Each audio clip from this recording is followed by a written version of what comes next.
An important part of cave exploration is locating exactly where new chambers are in relation to the surface. And so, today, Phil and Greg have taken radio location equipment with them. We did this because it's very important to the research involved in finding where the current end of the cave is and where that cave is then going to.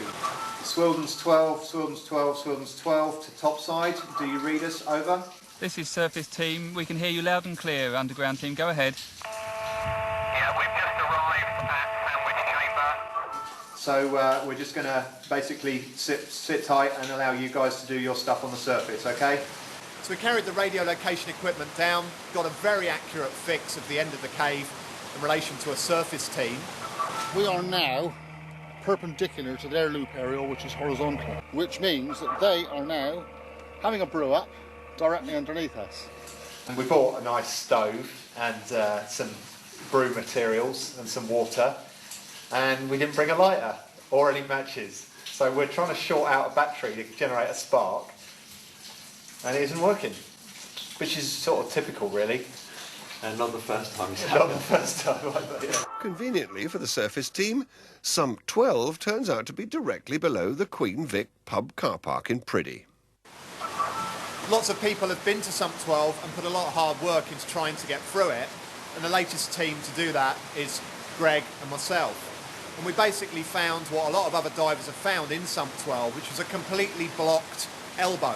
So imagine a U-tube, at the base of the U-tube, this was blocked by a very narrow constriction, which was full of a lot of gravel and rocks. When we first passed the squeeze at the bottom of the elbow in Sump 12, there was actually an underwater collapse of gravel and rocks, like an avalanche, which actually landed on myself, all around my upper body, and effectively trapped me in the squeeze. I had to remove my equipment to dig myself back out of that. And on talking to some of the most respected and experienced cavers on Mendip afterwards, it was agreed that the most appropriate means to continue safely in this sump was to remove the obstruction using explosives.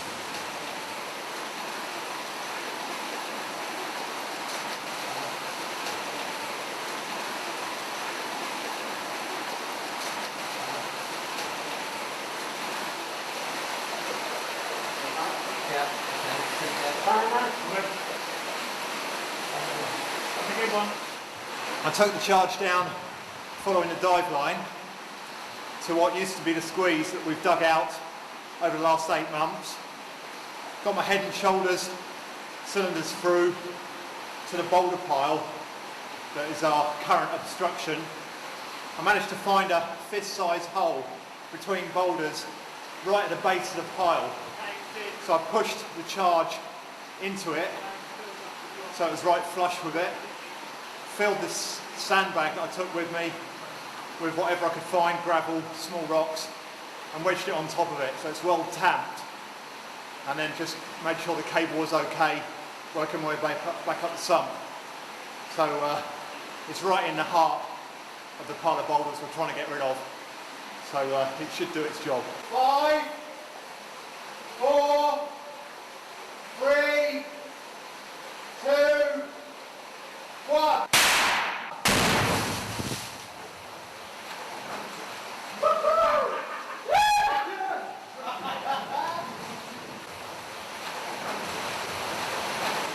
Wow, that was quite impressive indeed.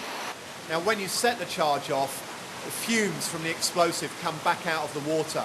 So we immediately had to leave and come out of the cave and leave it for a week or two before we went back to actually see what the explosion had done. So a couple of weeks later, the team went back, dived the 12 sump to see the results of the explosion, and we found exactly what we'd expected to find. The squeeze itself was completely blocked, but with now small, manageable sized pieces of debris that we could then remove, putting them into a plastic tray to haul them out of the sump and put them somewhere where they wouldn't then flow back into the sump with high water levels. We've now dug 1.5 tonnes of bang debris out of the squeeze, which has taken us roughly about 15 digging trips with a minimum of a 3-man team. Now we've got to the point where the squeeze no longer exists